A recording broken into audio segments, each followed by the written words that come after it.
السلام علیکم ورحمۃ اللہ وبرکاتہ۔ موجود ساتھیوں، امید آپ سب خیریت سے ہوں گے۔ اپنے اس نئے سلسلے کی دوسری قسط کے ساتھ ہم حاضر ہیں، اور آج ہم حضرت علی ابن ابی طالب رضی اللہ تعالیٰ عنہ کی نصیحت کو سمجھیں گے، جو اشعار کی صورت میں انہوں نے ہمارے لیے بیان کی ہے۔ نصائح من ذہب، یعنی سونے کی نصیحت، یعنی ایسی نصیحت ہے کہ جو سونے کے پانی سے گویا لکھے جانے کے قابل ہے۔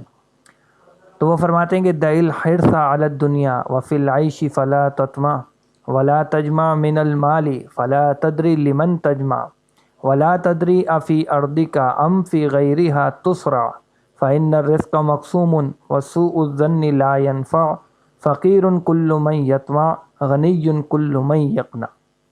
آئیے اس کا ذرا ترجمہ کرنے کی کوشش کرتے ہیں۔ فرماتے ہیں کہ دع الحرص علی الدنیا، یعنی دنیا پر لالچ کرنا چھوڑ دے یا چھوڑ دو۔ وفی العیش فلا تطمع، اور زندگی میں امید مت لگاؤ، اور کہتے ہیں کہ ولا تجمع من المال، اور مال کو جمع مت کرو۔ فلا تدری لمن تجمع، پس تم نہیں جانتے کہ کس کے لیے جمع کر رہے ہو۔ اور پھر فرماتے ہیں کہ ولا تدری افی ارضک ام فی غیرها تسرع، اور تم نہیں جانتے کہ آیا تم اپنی زمین میں یا کسی اور زمین میں پھینکے جاؤ گے، یعنی کہاں تمہاری موت ہوگی، کہاں تمہیں دفنایا جائے گا، کچھ پتہ نہیں ہے۔ پھر فرماتے فإن الرزق مقسوم وسوء الظن لا ينفع، پس یقیناً رزق تقسیم شدہ ہے، یعنی اللہ کی طرف سے طے شدہ ہے، اور برا گمان نفع نہیں دیتا۔ یعنی کسی کے بارے میں گمان رکھنا ہے، اس کو اتنا مل گیا، مجھے تو ملا ہی نہیں، اور یہ ہو جائے، اور حسد کے جذبات وغیرہ، تو اس سے کوئی فائدہ نہیں ہوتا ہے۔ پھر آخر میں فرماتے ہیں کہ ہر وہ شخص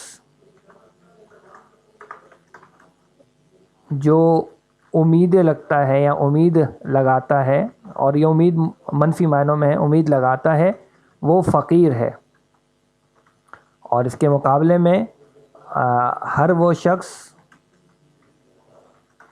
جو قناعت کرتا ہے وہ غنی ہے۔ تو یہ بہت ہی شاندار نصیحت ہے حضرت علی رضی اللہ تعالیٰ عنہ کی، کہ دنیا پہ لالچ مت کرو اور زیادہ امیدیں مت لگاؤ، اور یہ مال تم جمع کرنے میں لگے ہو، آخر تمہیں پتہ بھی نہیں ہے کہ کس کے لیے جمع کر رہے ہو، تم اس کو استعمال کر بھی پاؤ گے یا نہیں، تمہارے حصے میں آئے گا بھی یا نہیں۔ اور پھر یہ کہ جو تم گھر بنائے چلے جا رہے ہو اور اس میں پیسہ لگا رہے ہو، تو تمہیں تو یہ بھی نہیں معلوم کہ تمہیں یہاں دفن بھی کیا جائے گا یا کہیں کسی اور زمین میں اٹھا کر پھینک دیے جاؤ گے۔ تو رزق تو اللہ کی طرف سے تقسیم شدہ ہے، اور برا گمان کرنے کا کوئی فائدہ نہیں ہوتا۔ اور ہر وہ شخص جو لالچ کرتا ہے، خواہ کی امیدیں لگاتا ہے، تو وہ فقیر رہتا ہے، محتاج رہتا ہے، اور ہر وہ شخص جو قناعت کر لیتا ہے وہ غنی انسان ہے۔